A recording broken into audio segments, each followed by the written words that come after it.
Election commission তো ভারত সরকারের একটি সাংবিধানিক স্বশাসিত সংস্থা।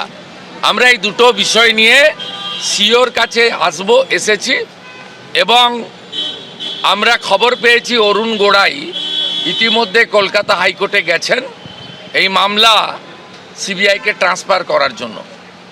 কারণ অরুণ গোড়াই, আমি যেটুকু কোর্ট থেকে জেনেছি, তিনি বলেছেন এটা আমি করিনি, আমাকে দিয়ে এসডিও ডিএমরা করিয়েছেন এবং এটা একটা জায়গায় ঘটেনি, গোটা পশ্চিমবঙ্গে কয়েক লক্ষ ভোটার এইভাবে রোহিঙ্গা মুসলমানদের নাম তুলিয়েছে এখানকার প্রশাসন আইপ্যাক তৃণমূলের ভোট করানোর জন্য।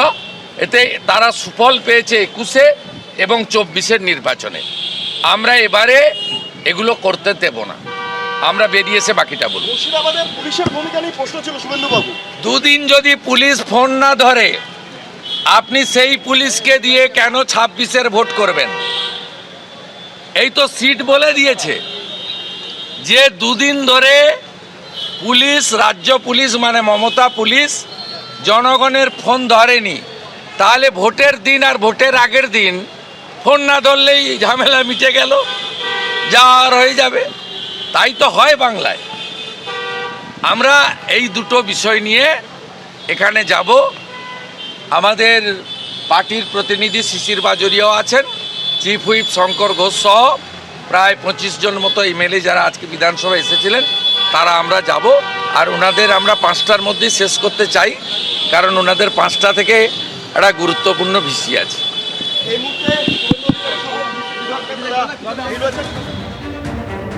আপনারা দেখলেন সিও দপ্তরে গেলেন শুভেন্দু অধিকারী, ভোটার তালিকায় ভুতুরে ভোটারের যে নাম সেই নিয়ে কথা বলতে গেলেন। সেদিকে অবশ্যই আমাদের নজর থাকবে। তবে ঠিক যে বিষয়ে আমরা নজর রেখেছিলাম, ঐশী মুখোপাধ্যায় আমাদের প্রতিনিধির সঙ্গে আমরা কথা বলছিলাম।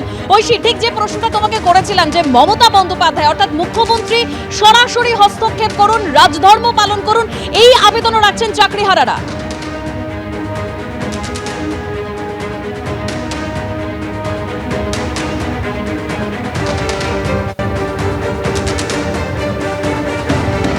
না, ঐশীর সঙ্গে আমাদের যোগাযোগ বিচ্ছিন্ন হয়েছে। চাকরিহারা শিক্ষক শিক্ষিকাদের যে প্রতিনিধি দল আজ বৈঠক করতে গিয়েছিলেন শিক্ষা সচিবের সঙ্গে, সেই বৈঠক শেষ হয়েছে।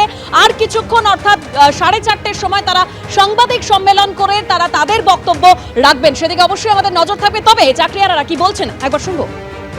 অনেক কিছু বিষয় আলোচনা হয়েছে, অনেক কিছু বিষয় পরিষ্কার নয়। আপনারা যা চাইছিলেন তা পূরণ হচ্ছে? বিষয়টা এক কথায় বলা সম্ভব নয়, এটা আলোচনা সাপেক্ষ ব্যাপার আছে। পরীক্ষার নোটিফিকেশন নিয়ে কিছু জানতে পেরেছেন বা আপনাদের দাবি ছিল? আলোচনা, হ্যাঁ অবশ্যই সেটা আলোচনা হয়েছে। প্রিন্সিপাল সেক্রেটারি এবং সেক্রেটারি দুজন ছিলেন, আর আপনারা 6 জন। মানে আর কোনো বৈঠকের সম্ভাবনা আছে নতুন করে? আপাতত সেই বিষয়ে কোনো আলোচনা হয়নি।